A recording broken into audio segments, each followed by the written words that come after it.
sport fans watching around the world. This is the moment you've all been waiting for. Let's get straight into the episode. Yeah, we heading for the sun. Shawty got my high, I ain't tripping for the funds. Yeah, I won't start, I ain't tripping, I'm a stun. Before we start, I'll say something to you that I say to everyone that comes on, but I would not be saying it if it wasn't true. You're sitting here because I find you interesting. That's because you are an interesting person. I want to learn more about you, how you think and how you feel. And I love to have the opportunity to be able to share this experience. So I really appreciate you coming over. Thank you for sitting down. And ladies and gentlemen listening, I'm very excited for this episode because it's been a long time since I've seen my guest. And I believe that I'm pretty lucky because only a few years from now, I may not have been able to get a hold of her just because of fame and fortune or other things that may come along with having such an incredible voice, being one of the best singers I've ever met. And if it's the first time meeting her, I'm sure that you'll definitely know her name in the future. For those who don't know, this is Tayla Worley-Deufel. Thank you so much. That was such a beautiful intro. Oh my God. I feel like I'm tearing up. Wow.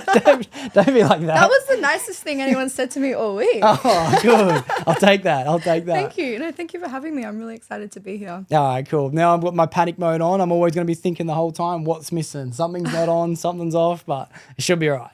Yeah. I think we're chill. It looks good. Thank you. So what I usually like to start with is, how do you feel right now? Like any nerves, excitement, hungry, tired? Excited, like a little bit nervous, but I think it's like a nervous excitement, not like a dread. Yeah. So yeah, nice. It's good. I've been thinking about it a lot lately, especially. I think that when I'm nervous, I'm happy because when I'm nervous, I'm usually like, something important's about to happen. Right? Know? It shows that you care. Yeah. I think it's really important. Like if I'm not nervous before something that is meaningful, it's kind of like, what's going on here? Yeah. Something's wrong. Am I dead? Yeah. Because you don't get nervous in a dream. So it's like, it's cool to know every now and then that I'm nervous. To be honest, I've been battling it now. I'm like, what am I feeling? Am I scared about something? Am I nervous about something? And I've come to a realization, I'm nervous. And then I feel way better. Are you nervous right now? Right now I'm good. I've got to be honest. I'm pretty comfortable doing this now. I've made every mistake. I'm pretty used to it. Yeah, but I'm very excited to have you on because I haven't seen you in a very long time. I know. I can't even remember the last time we saw each other. Probably. I was trying to remember. I can't remember it, but I was definitely, I don't think since school. What do you think it was since school? Because you didn't graduate, did you? Oh, that's just before year 10. I think it was actually like, wow, year 10. That's like 8 years ago now. Oh my God. Yeah. I'm getting all these memories come up from like when I was in uni, which is now 6 or 7 years ago. So school was like at least, what? Wow. We're getting old. I know. I think I was talking to Ashley this morning because I'm actually really good friends with Ashley Maltini. Love her. She's my best friend. Awesome girl. And we were saying the last memory we have was, I think it was the year 10. I think there was a party at Paris Jeffrey's house. And we all, I don't even remember. We're getting the stories confused. But it was something to do with you, Renee, and Ashley, I think, slept over at my place. And, oh, my God, me and Ashley were blind, drunk, like getting in trouble by you and Renee. I remember this. You guys were so gone. Yeah. It was so funny. I think I still have videos of Ashley crying in the bathroom. But she wasn't even crying about something that was sad. It was just like hilarious, dumb crying. Oh my God, that's so funny. I do miss times like that in school. When I look back on school, I have I wish I was still there. Do you have anything like that? Do you miss school? No, not really. I don't miss school, but I miss being a teenager. Mm-hmm. I think I'm excited to get old, but I do miss being a kid and just being like innocent and not knowing any better. Yeah. If I could go back in time, I would take advantage of the fact that I'm underage and I would do so much. Technically at that age, I'd call it naughty shit because I can't get in any trouble for it. As soon as I became an adult, it's like, damn it, now I have to face consequences for shit. You know better. You have responsibility. You can't go there. I wish I was worse when I was a kid. I wish I took advantage of it. Yeah, but you made a good point about getting older, and it is something that I am excited to get to because I don't sit down with many people around the same age as me. Everyone's always younger or older, so it's kind of refreshing to have someone who kind of feels what it feels like to be mid-20s. Mm-hmm. So I do want to come back to that.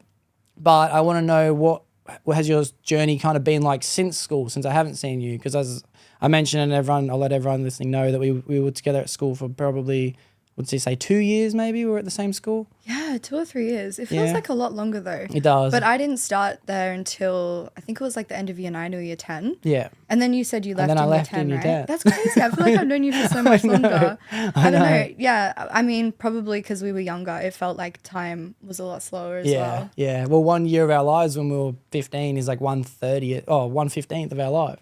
Yeah. Yeah. It's crazy. Yeah. So what's it been like for you since school? Did you stay and graduate? Yeah, I stayed and graduated, finished year 12. Kind of went a bit downhill after school. Good. I think that's pretty normal. Yeah, good. but like I kind of hit rock bottom, which needed to happen. I was just not in the greatest headspace. Do you mind? I do get pretty deep, so I'm just pre-warning. I love going deep. Yeah, good. This is great. We can like jump straight into it. Okay, good. I'm happy to get vulnerable too. But like, why do you feel like you're going down this spiral of hitting rock bottom? Me personally, I think that a heartbreak is definitely what kills every boy. That definitely spiraled me down to hit rock bottom. But as I said, I love the journey of being able to bounce back up. It's been amazing. But what do you think helps you go on your decline to hitting rock bottom? Help me go on my decline. I love that question. Heartbreak, one of them. My parents splitting up was probably another. I didn't realize it was affecting me so much at the time, but I think it really did. And just like the main thing was probably a lack of self-esteem and self-worth, like bare minimum 0, basically. Yep. So I just ended up getting into a lot of situations that were not safe, in relationships that were not safe, like emotionally. Yeah. Heavy, very heavy. Yeah, sorry, I'm getting deep already. Oh my God, don't apologize. It's been a so good vibe, fine. and then all of a sudden I had to take it on this decline. No. I love these combos. This is like origin stories. Yeah, I love it too. I think I honestly do think it's important to go through shit. And to be honest, I'm glad I went through everything I needed to go through younger, because I feel like everyone's going to go through the same things in life, every single person. But we all just have a different stage in our lives of going through it. And I'm like looking back thinking to myself, oh, thank God that's over, you know. Imagine I'm 40, 50 years old and I don't get to go through some of that shit yet. Well, because some people hit their rock bottom at like 40 or 50. Yeah. And I think I've done a lot of work on myself in the last few years. So I'm pretty confident that I won't go through a midlife crisis. Yeah. Which is like, because I do see some people older than me, like at that age, they're only just starting their journey of self-discovery now, which is like crazy. Yeah. But I think it's kind of rare to go through that when you're younger, unless you do have a period of your life where you really like fall low. Yeah. And I think it's usually self-incriminating most of the time anyway when you do it, because you're neglecting some of the things you should be looking after, and you don't notice it until it's over. You know what I mean? Exactly. And yeah, as you said, some people I'm looking at some people older too, and I think to myself like, Jesus, bro, you got bare responsibilities now and you're trying to deal with this shit. Like, fuck, I'm a lucky kid. Yeah, I look back on tragedy and I think I'm lucky. Yeah. Well, because Yeah. I think it's life's biggest teacher, right? Like the happy times are great, but the hard times where you actually overcome something and come out the other side better for it are life's biggest teacher. So that's how you make warriors out of men, through tragedy. And I think one of my favorite quotes is true growth and true progression is when you notice you're tired of your own bullshit. And I love it. It's just, I resonate with it. I hear it. And I love it when people are telling me stories about, I've been feeling like shit lately, man. It's time for me to change. And I feel that fire inside me, you know. It's the best part of life. I love that. Can you say that quote again? All right, I'll try. So it's true growth and true progression is when you notice you're tired of your own bullshit. It's a Doxy stumble and halfway through it. It's not exactly that, but it's along those words. Oh, it's pretty good. That captured the essence of it really well. Yeah, cool. I love quotes, honestly. My phone's probably full. I reckon I've got more quotes than photos half the time on my phone. I love that. Yeah, I love them. So then when you are saying you hit your rock bottom period, what did your story look like so far after that? Yeah, so after that, the rock bottom was I moved away. I moved interstate. Where did you move? I moved to Melbourne. Oh, I did know that, actually. Yeah. I did know that. Yeah. Damn. Well, let's pause there for a sec. I want to go into that a little bit. What was incisive about going to Melbourne? Okay, this is actually a really good question because it kind of gives some context to the whole rock bottom thing. Yep. So, as you know, I play music. I had always wanted to move to Melbourne because it is like the music capital of Australia. So I did not know that. yeah, it's basically like the most artsy city here. I mean, Sydney's okay. We're basically a business district, so Good it's happening, but it's not point. really happening. Wow, you've just blown my mind. That is Really? so true. I can tell you a lot more. Don't be I know a lot shy. about this. Yeah, wow. Wow, we are Yeah. in a rat race here in Sydney, aren't we? We are. Yeah. Yeah. And so you felt like Melbourne was a bit more free, open, relaxed, creative. Is that how you would describe it? Yeah, I would say so. So I went down there with the intention of like, I'm going to write an album. It's like, yes, I'm going to do this. And I didn't write an album. I didn't actually play music for like a whole year and a half. Oh, no. Which is crazy for me because I've grown up always playing music, always writing songs. Like that's the way that I process every single thing that happens in my life. Yeah. So to go down there and not do any of that, like it was almost like I needed to be completely stripped of who I was to then build myself back up again. Nice. Good way to say it. Yeah. Yeah. And yeah, that was kind of that took a huge toll on me, like mentally. And then I was also in a relationship that was not No great. good. Yeah. Not a good situation. Yeah. So No shout outs to whoever this bloke is. Or girl, could be any. I don't know. I'm assuming it was a boy. sorry, what was your question? The question, to be honest, I do this every time. Who knows? But I've been. Oh yeah, like what was incisive about Melbourne, and then you're telling me about your story while you were in Melbourne. Yes, right. So I mean, like, although I didn't play music, it was really good in a sense that because the relationship was like trash, and it basically became like I was living with a housemate situation. I made a lot of friends through work, started going out. I was putting myself in a lot of social situations that I would have been terrified of doing in the past. So it was a really good opportunity to overcome like social anxiety, and just put myself out there, interact with people that I normally wouldn't. I got to experience a lot of the nightlife, which was cool. I still Nice. got to go to music festivals, which was really cool. Nice, So like nice. I got out and I experienced the city, which I'm really grateful for. Yeah. But by the end of it, I was kind of like, what the hell am I doing? Like, I just need to get back to Sydney and pick up my shit. Because, yeah, like without music, I basically just became an empty shell. Oh God, that's a good way to Yeah. say that. Wow, I don't know if I have anything that I could relate to my own life in the way that you relate music in your own life. Now that you say it like that, I might have to do some deep reflection and deep discovery to find what that thing is. Yeah, I don't think everyone has that thing. Like, I Yeah. feel really blessed that I have that. It's like a blessing and a curse at the same time. Yeah, yeah, because your whole, like, joy from life and energy is tied to this thing, which, like, is amazing when it's working out. But if it's not, it's kind of, Yeah, it's not that great. But yeah, I mean, like for an artist, I guess your life is art because life and art mirror each other essentially. Yeah, So yeah. you can't really separate yourself from it the same way that if I'm a lawyer, I can like go to work and then come home. Like we never stop. Yeah. If an idea comes to you Yeah. at midnight, you're up at midnight writing it down. Oh damn! It's not a drain though. It's like, oh, this is amazing. Yeah. Like inspiration. Oh, that's but it's awesome. 24/7 job. Yeah, that's awesome. It's not even. It's more than a job. It's a way of life. Definitely don't have that. I'd say the closest thing I have would be like making podcasts and video editing and creation in that regard. But even then, it's like I think that I'm very Sydney mentality. You know, I'm very rat race, business orientated, chase that fucking dollar. You know, I'm kind of stuck in that way of living. But it is awesome, and Melbourne is a awesome nightlife. I've been to Melbourne a few times. My family does live there, and I have a great time every time I go out. Would you say it would be better or worse than going out in Sydney? Better. Better. Yeah. Okay. Like yeah. in Melbourne, it's just set out so perfectly. They actually planned when they made the city. I feel like Sydney kind of just happened. Yeah. And they were like, oh, well, this shopping center would be cool here. And then tomorrow we're going to put a high rise here. So everything's kind of like spread out. Whereas Melbourne, because it's small, well, is it smaller? I think I'd it is say it'd be smaller. small, yeah. Yeah. But they have like streets with just bars and restaurants. So on a night out, you can just be like, we're going to go to Chapel Street and then just spend the whole night like in and out of bars there. You don't really have to have a plan. So I Yeah, like the yeah, yeah. spontaneity. Yeah. Whereas in Sydney, if you want to go to an event that's actually good, you kind of have to know where to go. Where's the next place? Where do we get pre's? Where's the afters? And it says Uber. It's so many Ubers. Yeah. And Uber's like really expensive in Sydney as well. Yeah. Shout out to Damo. I love going out with Damo. That guy will get the XL every time. There's no Bless. question about it. It might be a 5-minute walk and he's like, fuck that.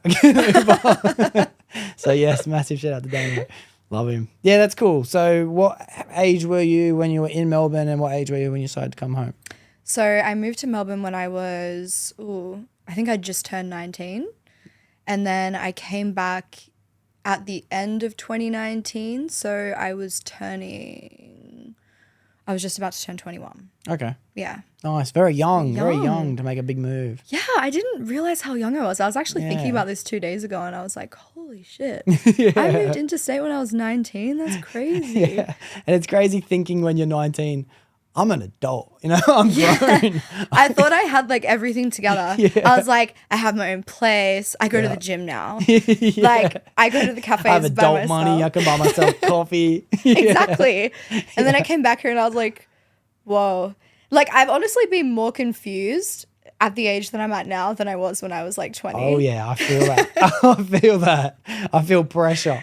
Yeah, I don't know. Like, Yeah. but really, like there is not much pressure, right? Yeah, Like, I know there isn't, but it's like societal constructs that you just hold on to, and you're like, should I be at this stage? You know, I want to get to this. we've got a lot to talk about. We're opening a lot of doors. I did. I do it every time. I'm always like, oh, wait. And then I have to rewind about 15 minutes and go back. So I'm liking the timeline so far. So what about since you've been back? How was I'm assuming you broke up with, or you split away from the person you were with when you were there. Mm-hmm. And were they originally from Melbourne or did you go there together?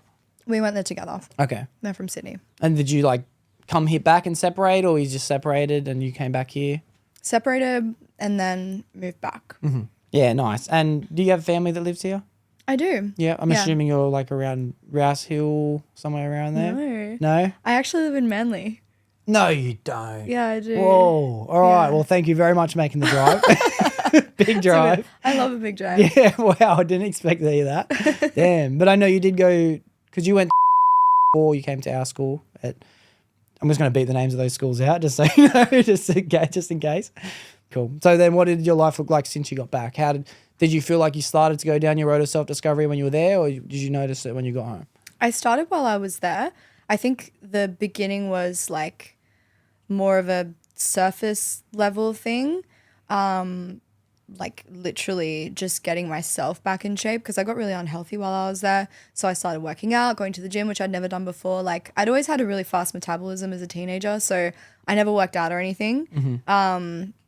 And then I was eating a lot there, and then I was like, whoa. I've done that too. I've done that every you just look in the mirror one day and you're like, get fucked.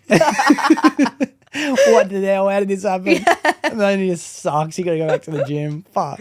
Yeah. So, I mean, like, I fell in love with that. That was good because, yeah, I'd never really experienced the high of exercise until that time. It's right? real. Yeah. And, like, getting up really early and just committing to yourself in that way, I think, is, like, the first step. Mm-hmm. And then when I got back, that's when I started doing more inner work. Yeah, nice. Yeah, very good. There's a really awesome chapter of this book called 12 Rules for Life by Jordan Peterson. You ever heard or read that book before? Yeah, I have. Great book. One of the chapters is treat yourself like someone that you're taking care of, meaning that if you are responsible for your own child, or if you haven't got to that stage in life, even if you have a pet and the vet recommends give the pet, dog or cat, whatever, medicine every day, you're going to make sure that animal takes the medicine every day. If you're looking after your friend and he's telling you, I really want to do this, and then the morning he wakes up and he's like, I want to sleep in, you'd push him. No, you fucking told me you're getting up, so you're getting up today. So it is nice to pretend like you're someone else just for a little bit and take care of yourself, look after yourself. Mm-hmm. I think it's so important. And I think that when it comes to gym and all these things, one of the things that came up on the last episode, shout out to Rashid if you're listening to this one, good episode, but he said when you're training, you look good, and when you look good, you feel good. And then we discussed that when you feel good, you look even better. You know, it's such a positive feedback loop. It's such an amazing experience. I love the gym. I ain't training at all at the moment, but I should. But I can't wait to get back into the gym. I don't go to the gym anymore, which is really sad. I do miss it, but I do like other things. I walk, I do yoga. Yeah. But yeah, I think like mentally is like the most powerful thing, right? Yeah. Because even if you're not going to the gym and you can still tell yourself, I look fucking Yeah, fit. yeah. Like it is Yeah. a real thing that actually radiates from within you, and other people will pick up on Oh, it. 100%. Yeah, I think that if you walk in, there's another quote, I'm going to be dropping these all the time, but it says, don't walk into a room like you know who the king is. Walk in like you don't give a fuck who he is. And it's just like, you're the most important person in this room, you know? Don't act like it, but just feel it. Just feel it. Just walk around like, you know you're the shit. And everyone else will start to pick up on that energy as well. It's celebrity energy, baby. Celebrity energy. Damn, I'm stealing that. Yeah. I'll be dropping that on the next pod. It's a real thing. Yeah, celebrity energy. Yeah, I love that. Okay, so what about the music career? You said you took a big pause. I don't know how. Actually, I do want to go as far back. When did you say you first came in love with music for the first time? Ooh. Well, I started playing piano when I was about 4 years old. My grandma taught me. Wow. So I've always been surrounded by music on my mum's side of the family. My dad's side is not really musical. They're more classically based though. So I learned piano up until I was about 9 years old. And then in school, there was this guitar ensemble. And there was this guy in the guitar ensemble that I had a crush on. Oh, that's how it started. Yeah. And I was like, I want to learn how to play guitar. Then I can be an ensemble with Then he'll notice me. James. That's not his name, but I'll just say James, like as a filler. Yeah. So anyway, like went and did guitar ensemble, and then I was like, oh wait, this is actually really fun. Like I really like this. Yeah. And then in 2008, was it 2007, 2008, I think. Love Story came out by Taylor Swift. Oh, yes, of course. And all of my friends were listening to it, and I was going to this party one week, and I was like, okay, I need to learn Love Story. So I went to my parents' iMac and I sat in front of it and I just put the lyric video on and I like learnt the whole song because I was like, if I'm going to this party, I need to know the words so I can sing along to this song. Yeah. Who would have guessed fell in love with Taylor Swift? Yeah. And then from then on, like she was a huge inspiration basically like my whole teenage years just for songwriting and turning the stories in your life into music. I remember this vividly. I remember the Taylor Swift enthusiasm. Yeah, I remember it. Yeah. Yeah, it's still there. It hasn't- Yeah. You're a it hasn't Swiftie. disappeared. You're a Really, it's Swiftie. like a lifelong thing Yeah, because yeah. we grew up together, right? Yeah. So Very yeah, that's cool. kind of like how it all started, Yeah. I guess. And then Yeah. I've just been going at it ever since. So that's why when I stopped playing music altogether in Melbourne, I was like, who the fuck am I? Yeah. Because my whole life it had been something that was so integrated. Yeah, cool, very cool. And speaking on Taylor Swift, I am blown away. I knew she was popular. Trust me, I knew. But the state of which she's popular has blown my mind into a million pieces. I can't believe it. I went to pick up my sister. Have you seen her live, Taylor Swift? Yeah. Yeah, I thought definitely. Yeah. I picked up my sister from Olympic Park when she went to go. And I remember looking around thinking, what the fuck? It was like an animal kingdom, you know what I mean? There was just girls running every direction. And man, that's like, I'm guessing, well, because she hasn't been here yet. That was from the last tour. Yeah, And she's yeah. even more famous now. Yeah. How can Oh, someone no, get no, so no. famous? I am so confused. Harry Styles is the one I picked my sister from. I went to see from Harry Styles. Still huge.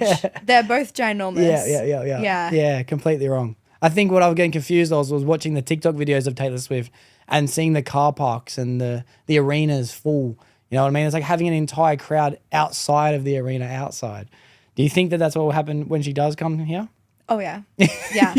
I will probably be one of those people on the outside. I didn't Yeah. get tickets. Yeah. I have like one connection that may get me in. But if I don't, I probably will be that person standing in the car park. Yeah. It's crazy. Like, I don't know what the capacity of the MCG is. Apparently it's going to be one of the biggest shows of her career. It's like 100,000 people or more. Something Wow. crazy. And she's playing like 2 shows there, maybe 3. Don't quote me on this. But they Wow. sold out like that. Like it was just impossible Wow. to get Wow. tickets. Must have been $1 billion tour for sure. Oh, yeah. Yeah, Yeah. easy, to be honest. It's crazy. And I'm assuming they were over $100 a ticket too. Oh, yeah. $100 would get you like half a back seat.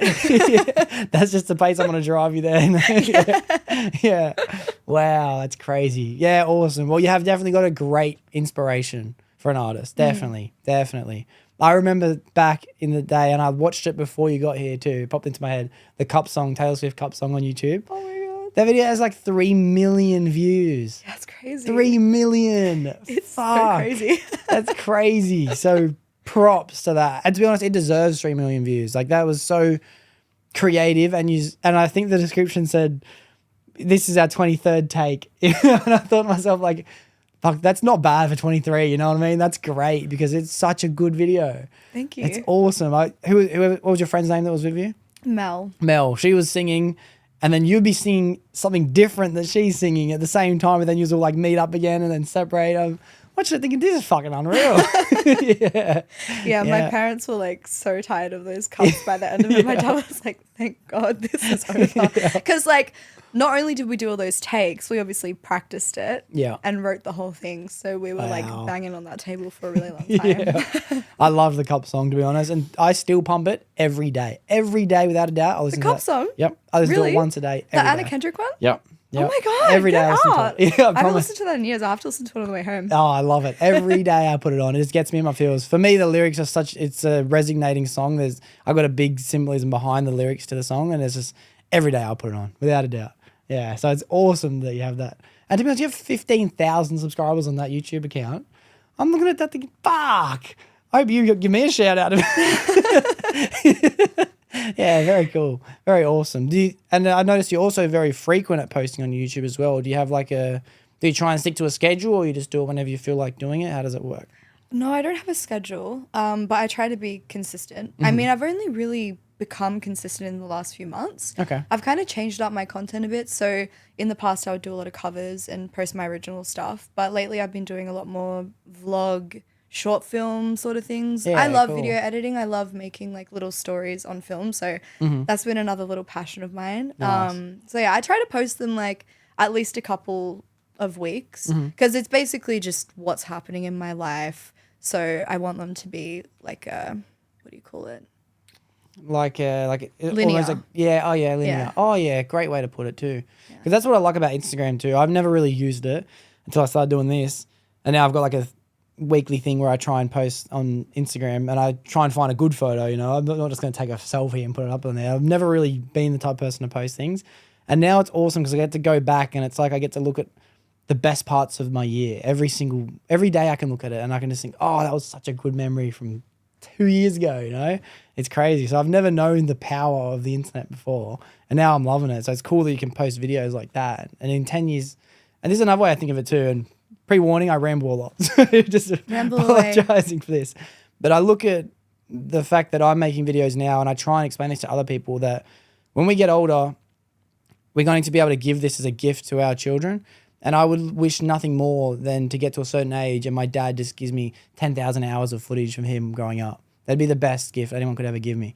And it's a shame that I don't get it. It's only something that I've invented in my head, but I feel like I get to give that, you know, to the next generation that come before me, and grandchildren even can be able to look back and see what was grandpa like when he was young, 24 years old, 25 years old.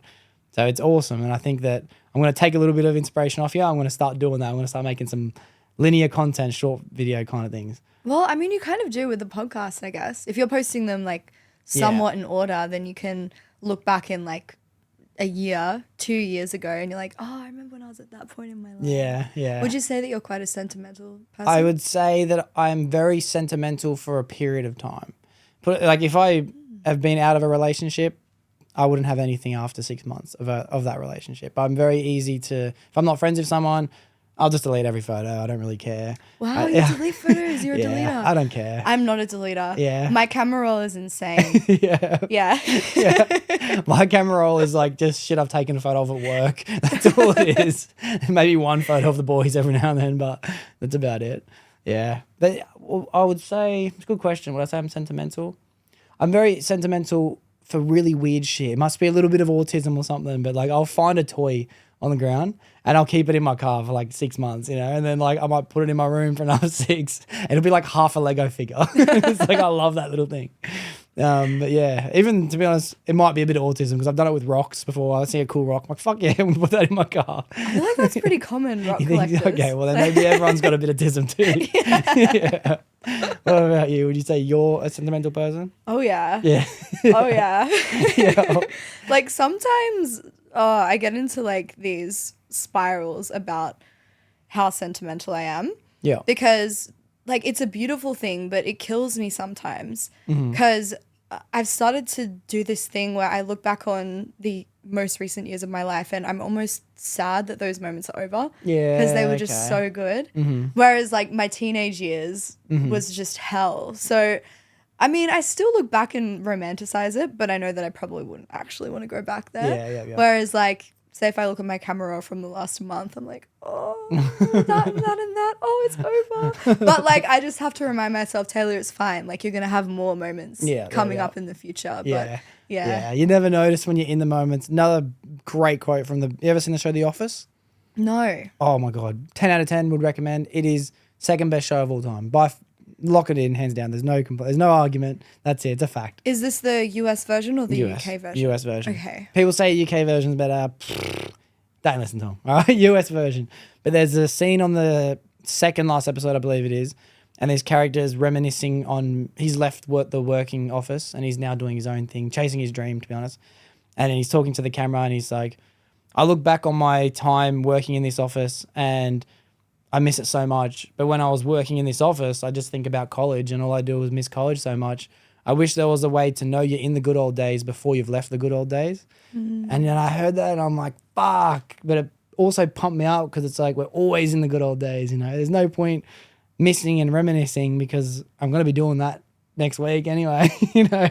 Uh-huh. Yeah. Exactly. Yeah, wow, that really hits. It does, eh? It's so true though. Like, yeah, it's weird how we romanticize the past so much as humans. Yeah. I don't know if everyone does it.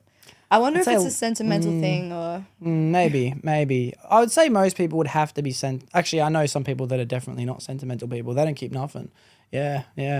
I would say that I'm pretty much floating in the middle. It's easy for me to let go of things, but I'll hold on to them like fucking... It's a part of my body for probably about a year. Yeah, I think like for me, physical things, like say this water bottle, I mean, it's a water bottle. Like, let's think of something that's a little bit more meaningful. To be honest with you, if I had an empty water bottle, part of me goes, should I keep it for a little bit? So it's not a bad one. Yeah. Okay, maybe like this ring, right? Yeah. If I lost this ring, I really like this ring, but I would probably get over it pretty quickly. Yeah. Like, I have this tendency to somehow break a lot of things in my life that I really like. I have this really nice glass drink bottle. Terrible idea. Yeah. Had a crystal in it. I was just in love with it. Broke that. Yeah. But I can get over those things pretty quickly. Mm-hmm. But if my iCloud just decided to randomly delete all of my photos, I would be absolutely devastated. I think it's more like memories that I like to hold on to, because I like to be able to go back and remember exactly what I was doing at that time. Like in my journal, I like to be very detailed about what's happening, even the littlest details. Like I ate a piece of toast with Vegemite on it, and then we spoke about Sentimental and drink bottles.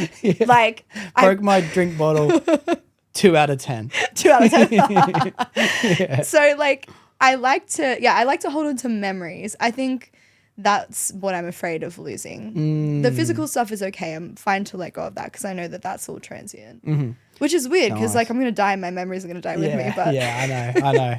And to be honest, that gives me a good point to talk on as well. But I'm probably the opposite then. I'd say memories is one of those things that I feel like I've got a pretty good grasp on, so I don't try and hold on to them. It's the physical things that I'm more attached to than the mental things. To be honest, I've deleted I had 1,000 and something photos on Facebook. I've deleted every single one of them. I've gone through, I only just started to use the whole iCloud. I've got the new Snapchat that I've only had for probably 4 years. Instagram's only 12 months old. My camera rolls only goes back as far as 2 years. Like, and to be honest, in 2 years from now, I guarantee it's going to be a new camera roll. Like, I don't have anything. I'm trying to find photos of me as a kid the other day. I got none. I don't have a single photo of me when I was a teenager. I don't have any of that stuff. So I'm pretty much the opposite in that regard. But yeah, when it comes to a good rock, keep that in my pocket all day. See, I didn't get that. Unless I see a really good sign, I want to throw the rock at that sign. Like, I'm holding on to that rock. But I mean, like, it's whatever you associate meaning to, right? Like, if that rock is really meaningful to you, then I don't keep it even in your know pocket. why it would be meaningful to me, but it's just something just tells me to keep this rock in my ear. It's not like I look at the rock and I think of my nan. I just see a rock. Yeah. Yeah. But the whole getting older and losing your memories thing is, I heard this really interesting study taking place about Alzheimer's, and they believe that a big, what is the word for, but like transition period that could lead towards Alzheimer's, like journey, I guess would be the right word, but it'd be not being able to create new memories. It's almost like there's no need to have it. Say when you get older, if you're not using your body in a certain way, if you're not lifting a kettlebell, or if you're not stretching or doing yoga, your body will lose that muscle capability because it doesn't need it anymore. Your brain does the same thing, they reckon. So if you're traveling down the same road to work every day, sitting in the same cubicle, getting home, putting on the same TV show, eating dinner at the same time and having the same conversation, your brain loses the ability to create new memories because it doesn't need to do it anymore. The people who are out there experiencing the world, traveling, making new friends, making memories, are pretty much able to create new memories all the way up until their death date.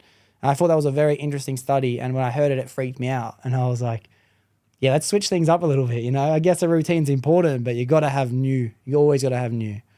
Yeah. It gives me a lot of peace hearing that, because in the last few months, I've realized that when I stay in the same place, doing the same thing, I feel very stagnant. Yep. And I thought that was because I've moved around a lot as a kid. Like, I moved to Sydney in 2010.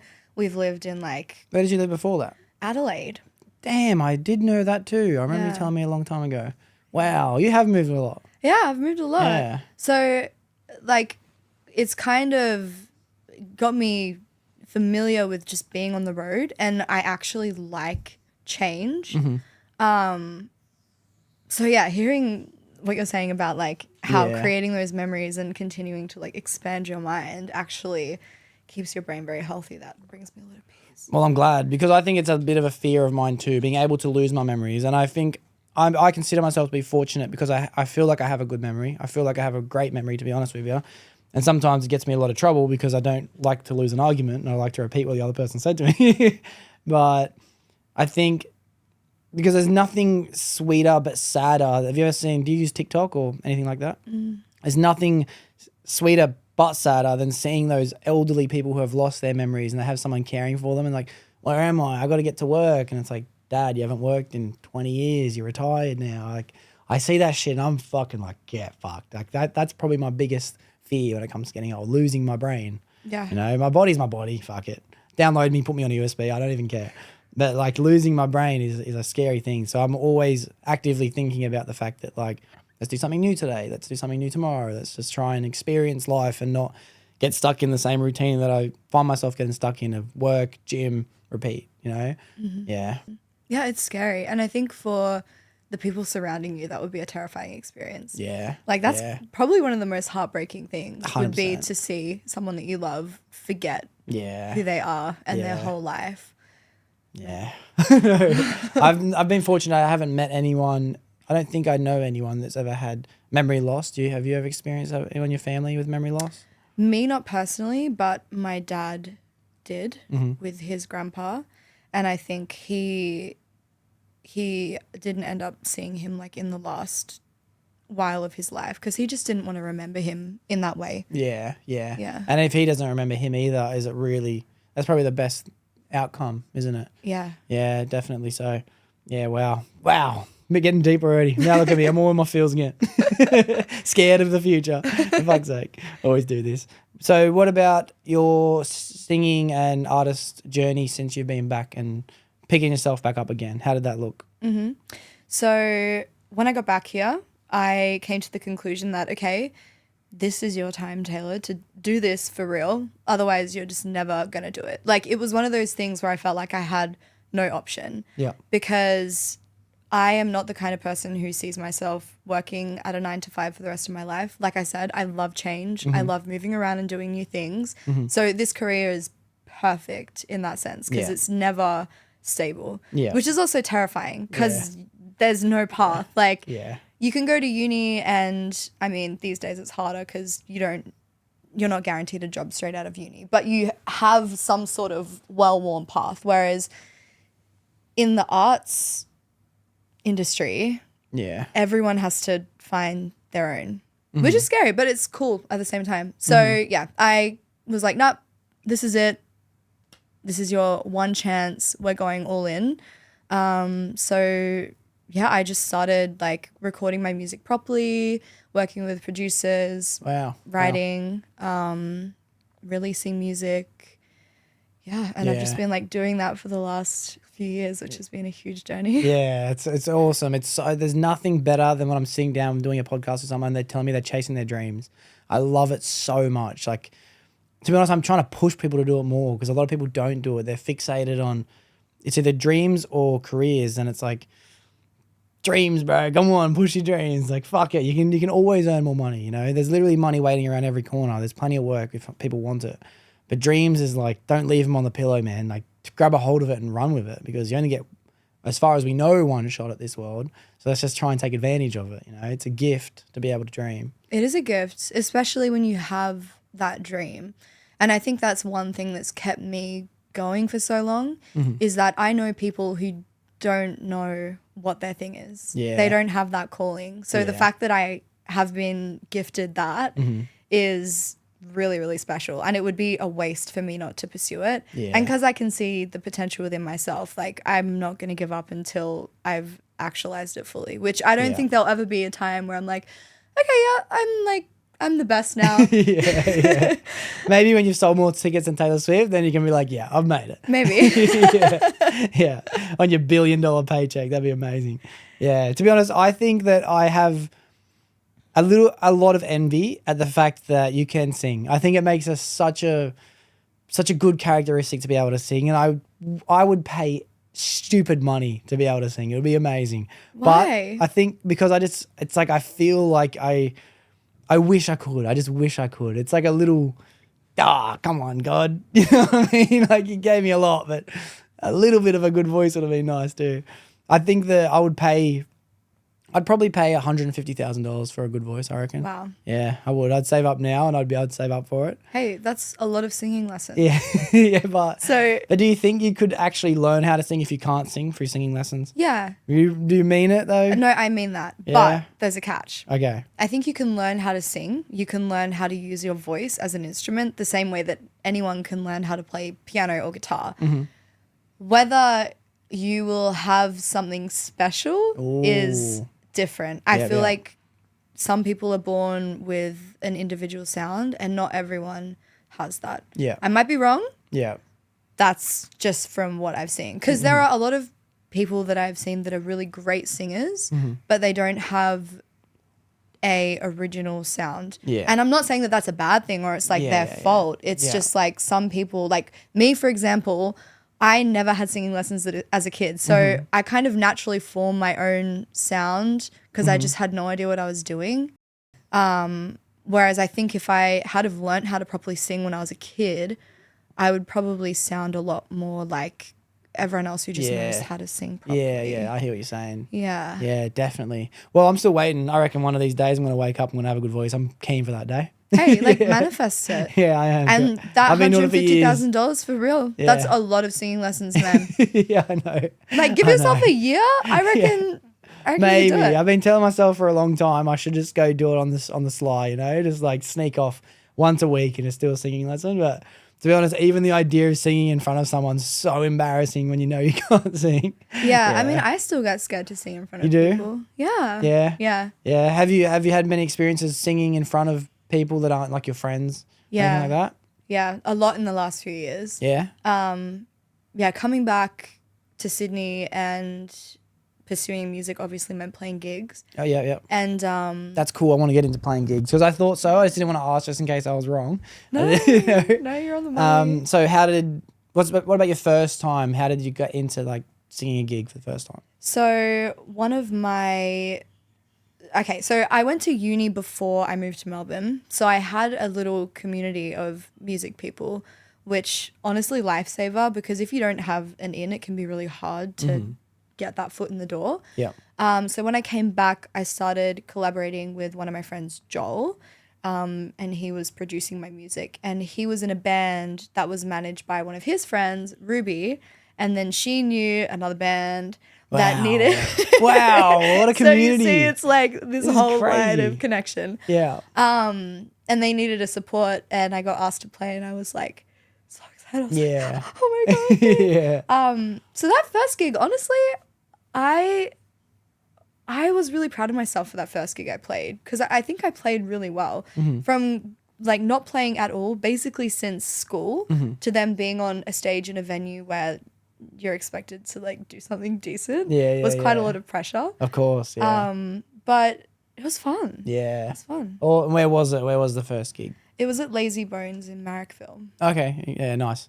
Very cool. Oh, fuck, that's exciting. It's very cool. And you've obviously done more since then? Yeah. Yeah. Is it with the same group that you're performing with? Yeah. So initially it was just Joel and I was like on my keys and he was playing guitar.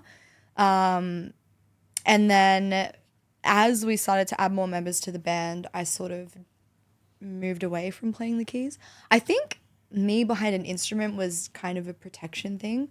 Like I was afraid to stand there. That's a good point. Naked with just a microphone. Yeah. Like, I consider everything I do to be a protection thing. Vaping, drinking, wearing sunnies, like I'm always holding something that makes me feel secure. yeah, it is because Yeah. it gives you something to do, right? Yeah. Whereas like if you don't have anything in your hands, I mean, I have the Yeah. microphone, but like, Like, what do I do with my other hand? yeah, you gotta like, Yeah, do I'm like, something I with your stand body. still when I haven't got anything. I'm like, what do I do with my hand? Do I put it in my pocket? I scratch my head? I'm not even itchy. Like, oh, now I think I have nits. Jesus Christ. exactly. It's a real thing. So Yeah.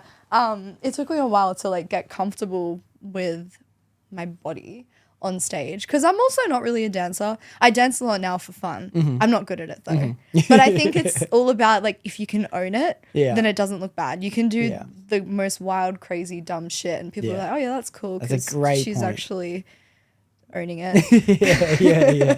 Yeah, I'm the same. I love a good boogie, and I have to say, I think I'm a pretty good dancer. I love a good boogie. yeah. Man, Yeah. I gotta see you dance sometime. Yeah, oh, honestly. We'll have a dance off. A little bit of Chris Brown, and I'm in my element.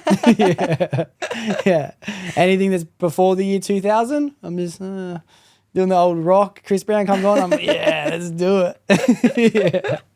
Yeah, it's awesome. It's so exciting. I'd love to come to see you one day. I'd like to I think Delvin would love to go as well, actually.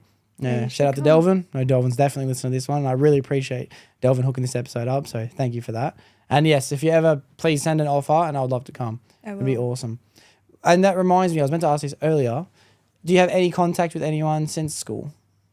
Yes. Mm-hmm. One person. Shout out to Josiah. Josiah? Who the hell is Josiah? Should I know who that is? Were they in our year? No. Okay. He was I in feel the year better. below. Oh, 2 years below, actually. Josiah Davies. I do know Josiah Davies. Angel. Yes. Kid. Yes. Yeah. Yeah. We talk like every day. We're super close. How did that happen? I don't remember Josiah being in the mix of our little circle. Yeah. So, I mean, we were always close in school because we did music together. We sung a lot. Yeah. And then it's actually a really weird story. He tells the story a lot better than I do, but I'll try and like summarize it. Yeah. So at graduation. I remember exactly what Josiah looks like. You remember him I remember now? now. I remember exactly. Yeah. Yeah. So yeah, at graduation, like we were saying our goodbyes, and he has this moment that he remembers, like it's so burned into his mind. He looked at me walking away in my jersey and he was like, I'm going to see that girl again. Oh, wow. And then we didn't talk for a few years because like I left school, I went to Melbourne, went on my downhill spiral, came back up. Hit rock bottom. Exactly. Self-discovery. I think like he kind of hit a rock bottom in that period as well. And then we reunited back, I think it was actually during COVID, and we just started talking every day. And I mean, like when I say we talk every day, like, okay, I'm so proud of our connection. Yeah, good. That's a good friendship. We have like a 560-day Snapchat streak happening. And this is Wow. not like, look at my aloe vera drink that I'm drinking on Jake's podcast. It's so cool. Sponsor. Trying to get a sponsor out here. Are you? I'll clip it and send it to you. Thanks. This is like deep chats every day. So honestly, like our connection has been so integral to both of our growth journeys in the last few years. Wow. So that's the one person that I talk to from school. Yeah. I'm not really connected with many other people from school. I mean, I saw Delvin like a couple months back. Yeah. I'm close with the boys like Luke, who just got married. It I was saw that. crazy. It was such a beautiful day. It was surreal because it it was Patrick Delvin and I who were his groomsmen, and trying on suits of the boys from school. Oh my God, like it was overwhelming for me. It was nuts. So shout out to Luke Sessions. I know he's listening to this. Massive love for him. So yeah, Patrick Delvin. I see Josh a little bit, speak to Josh, and then very trickly with like Seth and Ethan. Alexander Johnson. Remember Alexander Johnson? I do remember He came into the Alexander. podcast actually Yeah. with me. It was a great time. It was I saw awesome. a bit of that episode. Yeah, thank you. I forgot to mention Ethan. Yeah, yeah. I still talk to Ethan sometimes. Okay, yeah, cool. Love Ethan. I'm still waiting for our episode. So if you listen to this, Ethan, I'm buzzing for it. So yeah, Too. I'm please. keen for that one. Yeah, I'm very buzzing for it. I've only just seen his head every now and then. You know, he's like a nice spirit that lifts me up every now and then. I'm out. Not even, maybe I'm not feeling myself, and then I see it, and it's a good day today. Yeah. So yeah, it's funny how you leave school and then it's like you just don't have much friend. Not just you, I'm talking about everyone. You know, I'm not friends with a lot of the people that I consider to be friends with from school. It's just crazy how that happens, in my opinion. You know, it's crazy how that happens. And do you think that the move is what kind of did that, or did everyone kind of lose friendship? Because I noticed a lot of the girls didn't stay as friends. Yeah. Yeah. I'm not entirely sure what it was. I guess we just drifted apart. Yeah, I've noticed. Do you find that it's hard for girls to have a big group? Do you notice that? Is that hard? It looks like it from the outside. Interesting question about girls. Because I don't really have like that many girlfriends. I tend to gravitate more towards guys. I mean, I do have girlfriends. Just came to mind another person from school, Michaela. Shout out Michaela. Yeah. Massive shout out. Yeah, yeah. I was just hanging out with her last night actually. Oh, very cool. Love very her. cool. Yeah, yeah. So, but yeah, I don't know. I think I tend to just gravitate more towards males. I think that a lot of girls do that too. I've noticed that especially getting older. I noticed that girls might not necessarily always trust a big group. Am I speaking out of pocket when I say that? No, I think you're definitely onto something. I think that being in a group of girls can be tough sometimes. Yeah. But it depends what girls you're surrounded with. Like the women in my life are like the most supportive women that I've ever met. Women's a good word. I should be using the word women. So like I have a lot of meaningful relationships with women, but in terms of like people that I talk to on a day-to-day basis, not so much. But yeah, I don't really have like a group of friends per se. So I'm not too sure.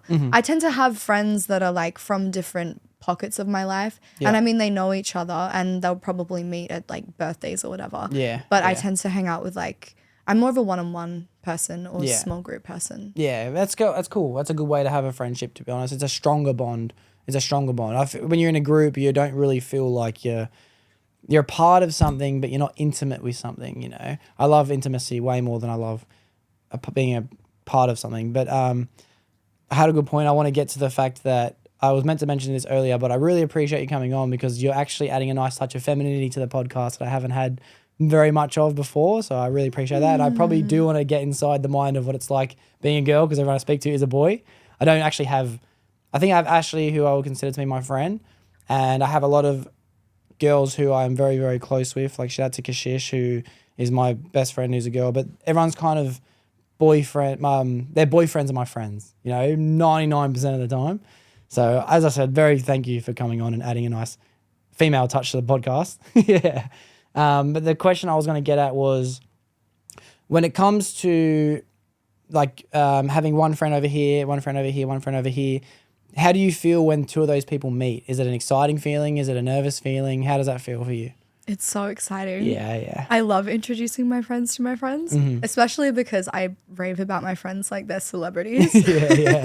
Yeah. So when two of them that haven't met get to meet, it's really exciting. Yeah. But it's stressful when you have like a group event. I think those stress me out because I'm someone who wants everyone to feel like comfortable and safe, which they will because all of my friends are amazing. So regardless of what happens, but I just don't want anyone to feel left out. So if there's a big group, I do worry like, oh, I hope everyone feels okay to like mingle, Mm-hmm. which is, it's always fine. Like I'm just being anxious and stressing about nothing. Yeah. I think that's just a normal thing, especially when you're hosting. You're like, oh man, I hope no one sits out. I hope everyone feels comfortable. I do that every time. And for me personally, it's actually my favorite feeling in the world, bringing two people together. There's nothing, it's happened to me a handful of times, but there's nothing I've loved better than when I actually introduce two people together and they say to each other, oh, I noticed on your episode that you were talking about this. And then he says, oh yeah, well I noticed on yours talking about this. And then I just see these two people just form into a friendship, and then I can walk away, and it's just the most overwhelming feeling in the world. I love bringing people together. Isn't it so satisfying? Yeah. It's like matchmaking. Yeah. Like I had a friend over at my house the other day, and then like they know my housemate, and then like I was like, oh guys, peace out, gotta have a shower. And they were just like chatting away. And it's so nice to have friends that can just like merge like that. Yeah. Like I don't like that awkwardness when like you bring two people together. There's nothing worse if they like didn't want to talk, and then you got to worry about like, oh, I want that person to feel comfortable. Yeah. But I don't experience that with my friends. So I think that like says a lot about the people that they are. Like they're just very open. Great point. Yeah. I think myself to be fortunate as well, where it's like I kind of feel like I've been like for a period of my life, a bit more of a loner going around between groups, but I've found some amazing I love everyone. I've only held on to the best people that I've met. So it's very easy for people to come together, because it's like, oh, well, I'm only friends with you because you're an awesome person. And oh, that's A plus B equals C, you know, let's just roll with that. And it's different from the feeling. I always notice that, say you're dating someone, it could be a boy or a girl, depending on who you are, but then you have to meet their friends. And it's like, say you're a boy and you're hanging out with your girlfriend, then she brings her girlfriend, and then they might all be together, and then all the boyfriends are there. That's such a different feeling, because everyone's just like, how's the weather today? You know, crazy, isn't it? See, I feel really blessed. I don't experience that too often because like I'm out and about in the music scene a lot. So if I meet someone, it's most likely that they already know like this person, this person, this person. Yeah. So it's like all those relationships are already established. I don't have to worry about that. Yeah. Because I'm terrified of situations like that. Like, I mean, I think I'll be okay now, but like a few years ago, back when I was meeting my ex's friends, I was like, I know, it sucks. so scary. And because they were a lot older than me as well, it was really intimidating. Yeah, definitely. So what's your love life at the moment look like? Are you single, in a relationship, looking for love? What's it like at the moment? I mean, I'm attracting love. It's looking for me. Yes, nice. I love that. I'm single at the moment. Yeah, okay. Nice. Attracting love. Great way to put it. Fucking awesome. We don't look for anything in life. It comes to us. Yeah, nice. I love that. Do you believe in like manifestation, things like that? You did mention that word before. Yeah. I mean, I guess there's like a lot of different perspectives on manifestation. I love the topic, so I'm happy to go down any route. I amazing. love the topic. Yeah. Let's do it. I mean, I don't have like a regular practice, but I guess I do things that allow things to come into my life. So like I just said, that simple language shift of rather than I'm looking for something, it's actually seeking me. Yeah. That's a great way to put it. I think that when people don't believe in manifestation, it really blows my mind. It actually surprises me, because I think it can be explained through science so easily, where it's like if you're actively thinking about something, it could just be as easy as, I really want to get a new Hilux, and I might want to get a new car.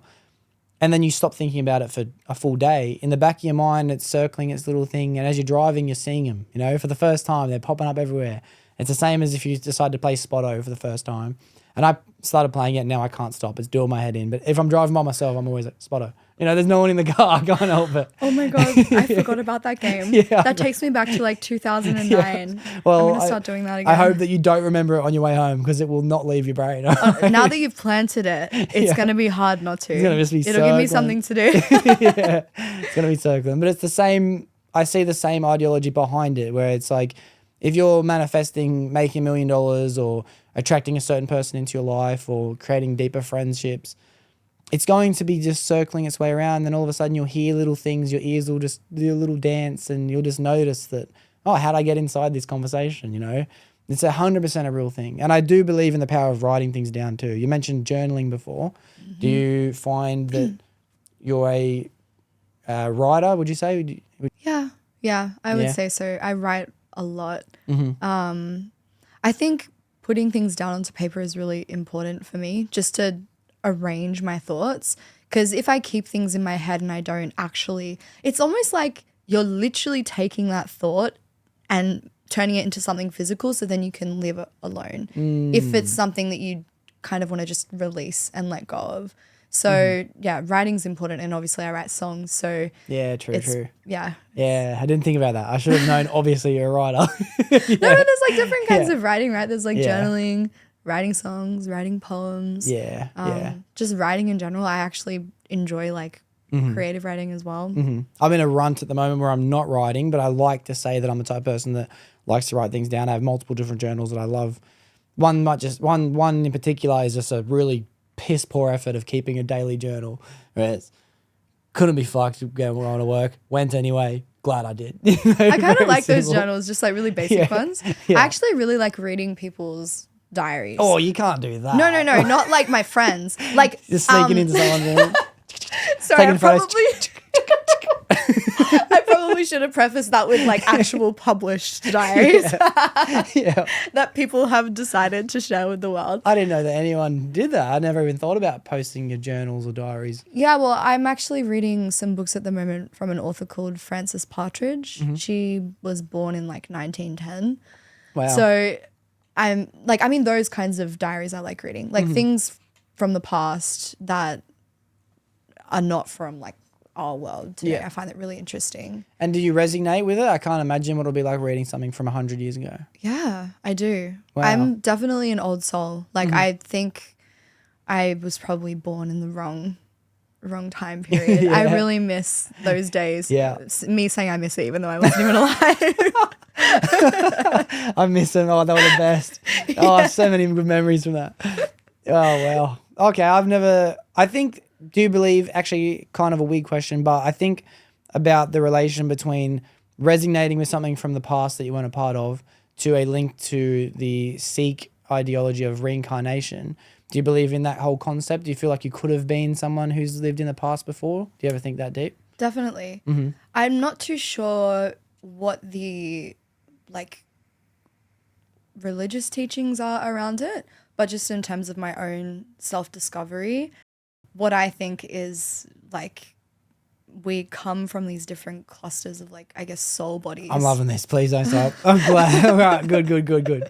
Yeah. So like essentially there's one big consciousness, but there's like almost like different planets. They're not planets. I can't tell you what it is in words because it's not really something we have language for. But I think we come from different like soul families. So when you meet someone, a person in my life, for example, is Josiah, like I just know that I've known you for a long time, and it's like every time we incarnate into this world, we somehow find each other again. Beautiful mentality. I love it. Because, you know, like you meet people sometimes and you're like, I've known you for 2 seconds, but I feel like I've known you forever. Yeah. Do you get that? 100%. And I'm always trying to use the words that we have to describe these feelings that I feel. And the same way I do resonate with one consciousness of life experience that we all are part of. And when you say clusters, it kind of makes me think of the word spirits. So it could be like a presence that, let's just say an easy one would be a cluster could be like good and bad people. You know, they're two versions of these clusters, and then you can subdivide them into artistic type of people or business driven people and then some people can read a story from a businessman from the year 1800 in the Industrial Revolution and resonate with that person. And they could have almost came from the same source, you know, and it's weird because like I've always felt this intrinsic relation to like the Viking era. It's always been something that it's like, man, I swear it was yesterday. It was just around the corner that I was in this time period. And I have a really weird feeling of once being an Asian woman. It sounds really weird, right? I believe you. I swear at one stage I was an Asian woman with a hat on a rice farm picking rice. I was this person at one stage in entire human history. And you remember this like vividly? I When don't did you have come to the this realization, or is it just a feeling? I would say it's a feeling that I might have imagined a memory of, but it's just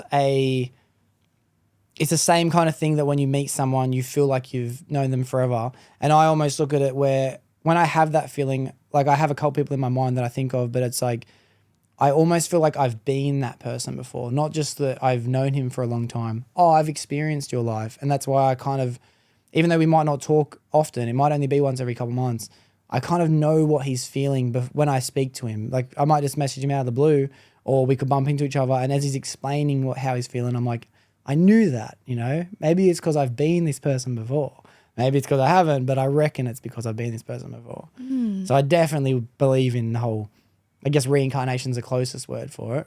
Yeah, I would say so. Yeah. What I've been thinking a lot about lately, kind of on this topic, is how amazing it is that we're all born with a different purpose. Yeah. Like, everything seems so random, but it also seems very orchestrated. Because, like, what if we all came into this life and we were all wanted to be a doctor? Or if it was actually possible to determine someone's life path by their upbringing. Because I really don't think that your living environment, it affects who you are and how you develop as a person, but it doesn't drive exactly where you're going to go in your life. Otherwise, we could just say, oh, well, this person's dad is an accountant, so obviously Ben's going to be an accountant when he's older. Yeah. But I think it's crazy that that is not the case, and everyone gets given, like we were talking about before, this gift. Yeah. And where does that come from? Well, I think that I think about it a lot too, and I think in human history it hasn't always been that case. And that's why we have a lot of these words like, there's a lot of famous last names like Baker, and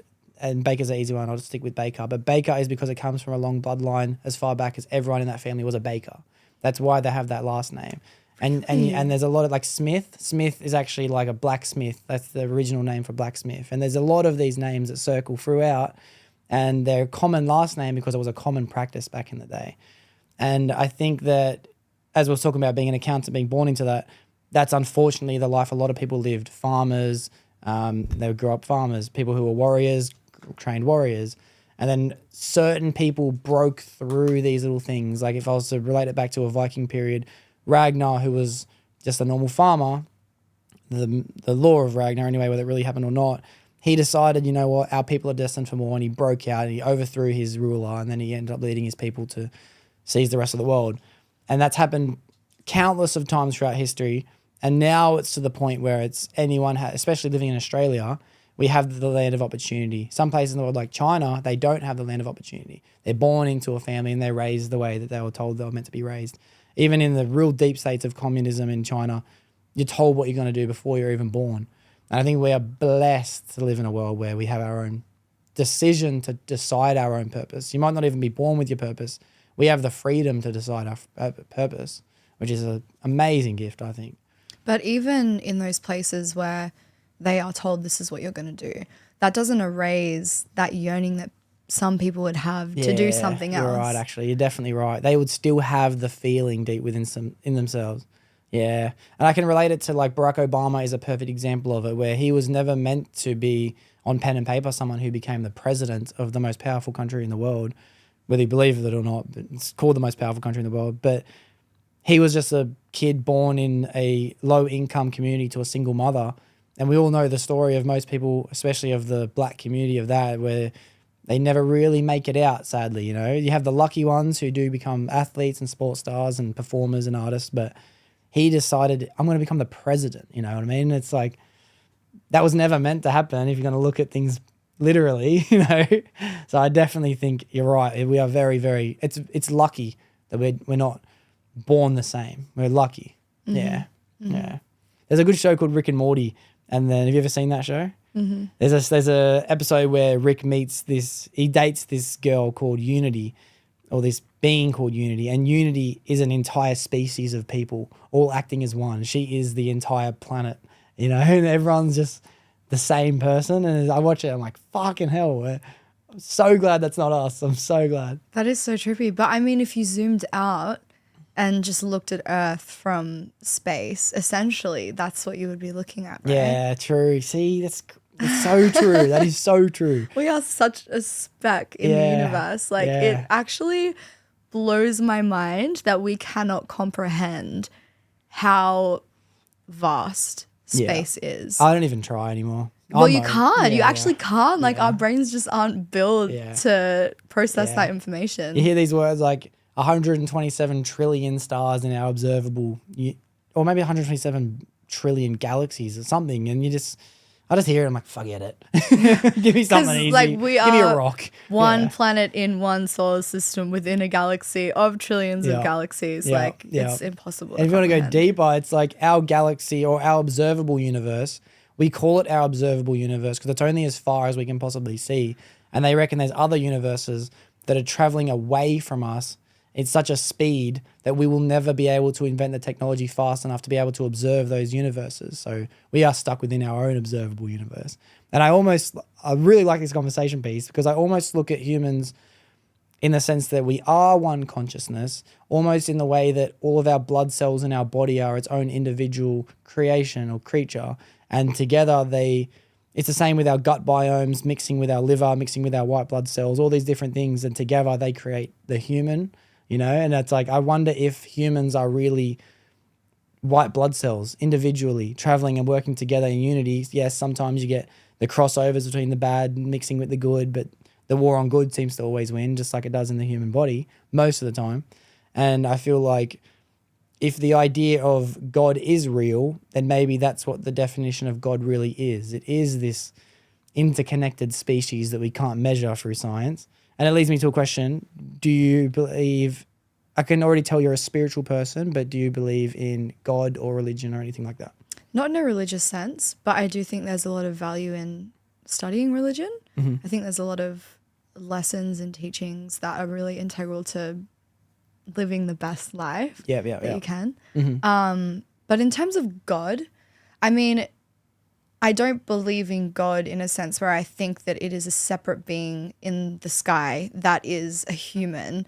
I believe that it is something that is within us and around us. It's almost like the consciousness of life. It's more of like, I guess, an energy field. Mm-hmm. But I don't think it's separate because I think that we are that. Like if there's an ocean and you take a cup out of that ocean, you have an individual cup of water, but it's still part of the ocean. So I feel like God is the ocean and we are the cup. That's a good point. I like that. And that's kind of the same theory of the white blood cells are all their own individual thing and I'm the person, but it's all the one thing operating and moving and interconnective. It's crazy. I think a lot of people do look at religion as if it's, and I mentioned this a couple episodes ago on a podcast, where it's a pastry dish, where we are just a project, and there is an actual existential being above us ruling, deciding the fate, deciding the outcome, overlooking this pastry dish. And if that's the case, what's stopping this person from just tossing it and starting it all over again? But I do definitely resonate with the fact that God is God is just a word that we've used to describe to help bring meaning to this feeling of connectivity. It's not, I don't see it as a bearded figure or the father figure is a good word to describe it because it helps wrap up an overview, father figure, someone who's watching, but it's way more complicated than that. Yeah, it's not. Yeah, that's the way that we try and simplify in our human minds, but I don't think we can ever comprehend what God consciousness is. No. And I'm glad we can't. I'm glad we can't figure it out because we're not meant the to. journey is the thinking and the fun is what the fuck is this? I love it. I'm glad I don't have the answers. Yeah. Well, and I think going back to the whole God is within us and without us, it's almost as if the universe is trying to figure out what it is through us. That is deep. I love that. Yeah, right? Yeah. Wow. The universe is trying to figure out what it is through us. I see it as if it's almost as if, let's just pretend there's no such thing as aliens, okay? We are the only things in this universe because we're the only things we've discovered so far, if you believe that. But if we are the only things, then we are the universe becoming self-aware.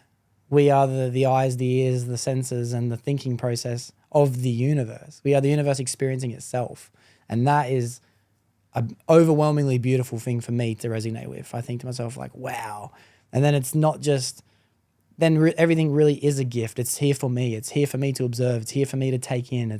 I love it. I love spirituality. I think it's an awesome conversation. It's crazy. And going back to the whole concept of senses, one really fun thing I like to think about is obviously there was a period of time, I don't know if you believe in evolution. I do, yeah. But there was slime that didn't have eyes, didn't have ears. And then things evolved and they started to develop these senses where they could experience reality, and I don't even know what I'm not a scientist, so don't quote me on this, but I imagine, say, like the first set of eyes was like really shit, like the first TV microwave like static. black and white. Yeah. And then eventually obviously we're here now with the senses that we have. And one fun thing I like to think about is, what senses don't we have? I think about that too. I fucking think, I'm hoping you're going to get to that, because I love thinking about that too. Like we have, like what's here that we can't experience, you know, like, and then you can't imagine it. You have no idea. It's the same way with dolphins and even birds. The fact that birds can fly in a formation of a perfect V, they don't know how they can do that. They have a sense that indicates to them, you know, and it's the same way they always fly north when it's starting to become the end of their season. And it's like, how do they, there's something that we aren't being able to experience. And I wonder if we ever will evolve to a stage of being able to experience it. I think we do as humans. We can tap into it through our intuition. Oh yeah, that's a good point. Yeah, intuition. But in terms of like an actual, like I can see, I know that I can see. It's not a tangible thing. Yeah. And I think the same for birds, like that, not that they would probably be talking about this or thinking about why do I fly in a V shape? They just do it. Yeah. It's like, but then it goes back to like, okay, well, what is driving them to do that? Yeah. What is leading them? What is guiding them? Yeah, it's like dolphins being able to communicate to each other, and they can't measure a vibration through the water that's indicating this dolphin to tell this dolphin there's a prey over there. Let's keep away from it. You know, there's food over there. Let's swim that way. One person will smell it and the other person knows, oh, he just smelt it. Like there's obviously some kind of interconnected species happening that we aren't aware of. 100%. Even like you were saying before, when you don't talk to your friend for like a month, but then you call them and you can almost instantly sense how they're feeling or where they're at.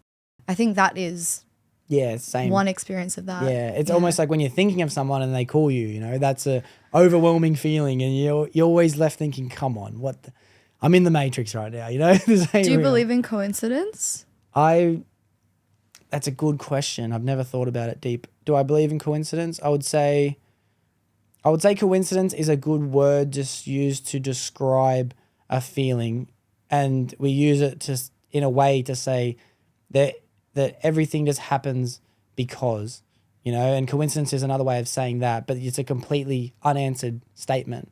Because isn't answering anyone's thoughts, you know? So I would say coincidence is a good word to use to describe it, but I would say there's a deeper thing behind it that we just can't get a hold of. And I would think most people would probably believe it.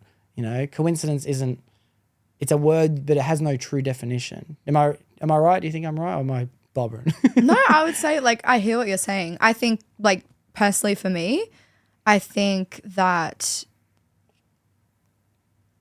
I don't really think that we have free will. Oh, okay. Like, so I don't think that there are coincidences. I think that things are meant to happen in the way that they happen. Like, looking back retrospectively in my life, things that I would have thought at the time, oh my God, like that was not meant to happen. I look back now, I'm like, holy shit, thank God that happened. Yeah. That actually got me exactly where I needed to be. So I think, like, if I was to believe in coincidences, I guess it's just like faith. Yeah. That's like, not believing in coincidences is like believing in faith. Yeah. Does that make sense? Or fate. Yeah. Yeah, faith in fate. Yeah. Yes, faith in fate. Yeah, exactly. Yeah, that makes sense. That completely makes sense. I do think that I look at it almost like the closest definition I can come up with is an improvised script. So everything's set in stone already. You know, we are going to get to where we're going to go, but we have the freedom and the free will to make the decisions to get us there. So I kind of do believe in free will, because without free will, we are just victims and we're trapped. We're almost in jail, you know, without free will. But we have the ability to choose, and that leads us to where we're meant to be. And we're always meant to get there no matter what.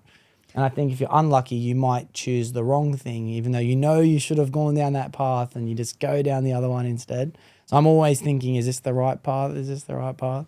You know? But it's a path regardless. So if all the paths are predetermined, then did you actually have free will at all?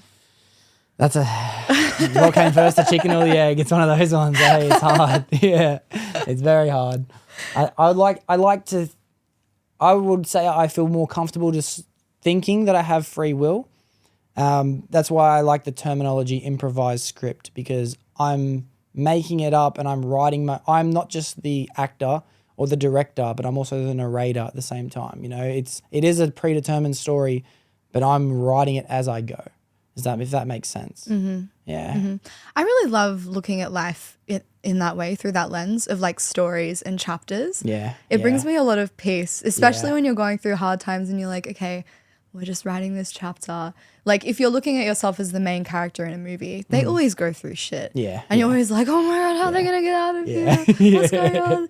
My friend Josiah actually was telling me the other day how he does this thing. He like visualizes, I don't know if I'm allowed to say this, but I'll say it anyway. He visualizes his life like it's a movie. Yeah. So he'll think of like the promo shots and then like all the main characters, like all the friends, and how everyone's so invested in like, oh my God, Tayla did this one day, and then like season 23 there's like this trailer to it, and they've got all like the spoilers. Yeah. I think that's a really cool way to look at your life. Yeah, that is a great way, because I'm definitely a main character type of individual. I think of my life as if I'm the main character of my own movie. I think it's a healthy way to live your life. You should. As you should, because otherwise you're just going to be a victim of the world. Yeah, you're a side character in that regard. Yeah, you don't want to be a side character of your own story. Come on. No. And to be honest, I meet people and I'm like, you ain't him, you know? you ain't him, bro. You're a side character. Really? Yeah, I see it all the time. You're savage. I see it all the time. I'm like, oh, if only you knew, bro, but you're just an extra in this scene. It's a shame. Yeah. I wonder how many times I've been an extra. Yeah. I reckon we've all been extras millions and millions of times. Oh, yeah. Yeah. And it's kind of like extras are really important to a movie, but it's an important thing to notice, because without the extras, you wouldn't have the scene. And it's like you don't have to be the main character all the time. Sometimes it's good to be a main character. Sometimes it's kind of good to be a villain. It sounds bad, but you need a villain for a good story, you know? And it doesn't mean you need to intentionally go out there, and I definitely believe it. You don't do acts of harm intentionally, but sometimes if you can learn from your own mistakes, you may have benefited the other person in doing so as well. So that's why I don't beat myself up personally when I do make mistakes, especially ones that I've been known to have done before. And I do kind of have, not regret, but I fixate on them and I'm like, let's never do things like that again because it caused harm in someone else. But that person's a stronger person in doing so. So it's kind of like...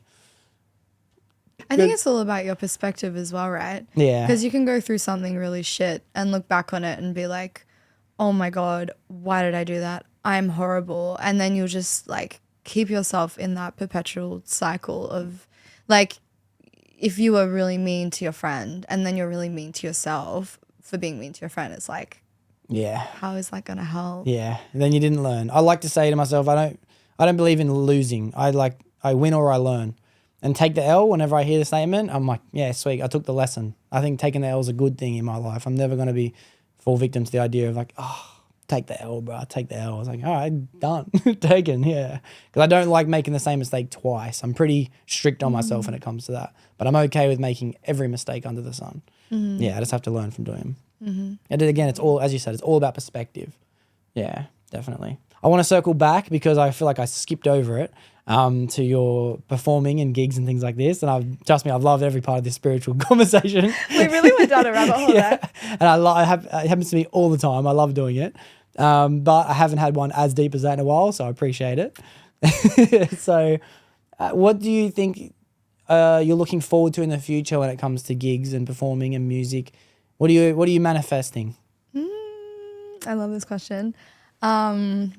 Okay, there's a lot. There's a lot going on. Good. So last year I did a production course, a music production course. So I've learned how to produce my own music, which has been revolutionary for me because I've always had ideas in my head, but I just never knew how to translate it into the computer.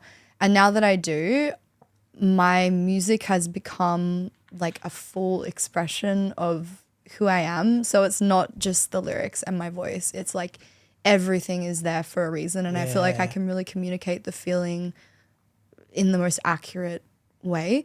So for the future, I'm currently working on, it was an EP. It's now becoming like an album situation. I don't know what it will be exactly. Yeah. But that will be released at some point. I'm actually taking a bit of a break from gigs at the moment, just because I want to focus on making the music and also spending time with my fan base online. Oh, cool. Very cool. Yeah. So my focus is just like building relationships there, and writing. And then I know that gigging it'll happen when it's meant to happen. But it just got to the point where I think it was kind of distracting from me actually doing what I needed to do. That's cool. So you must have been obviously overwhelmed with the feeling of doing gigs. Not overwhelmed necessarily, but it's good to know that you could like, oh, let's just take a pause on this and focus more on this. A lot of people lose focus on where they want to invest their time. Yeah. So you must have been doing it like enough to be like, yeah, I'm taking a break. Yeah. It's overwhelming because as an independent artist, like I don't have a label behind me. I don't have a management team. I'm completely on my own. So you're doing everything. You are your manager. You are your booking agent. You are your social media person. Like just doing music. You're writing everything yourself. Yeah, practicing. Yeah. Yeah, it's a lot. And I actually got like super burnt out within the first 7 months of this year. I just got really, really sick. So I reached a point where I was like, okay, I need to focus on a couple of things that are actually doing well. And then I know that all the rest of the stuff will follow as it needs to. So to answer your question, what am I manifesting? Well, my team's coming. They're on their way. Yeah, very good, very it's good. just about finding the right people. Yeah. In terms of shows, even though I say I'm taking a break, I am really excited to get back into playing shows again. Especially once I've finished all of this new music. I think it's going to be a really exciting live show because I'm very much into like telling a story through audio with cinematic vibes. So I'm all about those interludes and like Foley sounds. And so I really like to make it a full experience. I never want it to be like I just get up on stage and play. I'm excited to like spend some time and craft that. But right now I'm focusing on crafting the music first, so I'm not like spreading myself too thin. Yeah, cool. So now you've sparked a couple interests by saying that. When you are writing a song, do you ever imagine performing it while you're writing it? And does that enhance what the song's going to be like? Shawty catch a vibe, yeah, I had to put her on. Bought a two-seater, yeah, we heading for the sun. Shawty going high, I ain't tripping for the funds. Yeah, I won't start, I ain't tripping, I'm a stunt.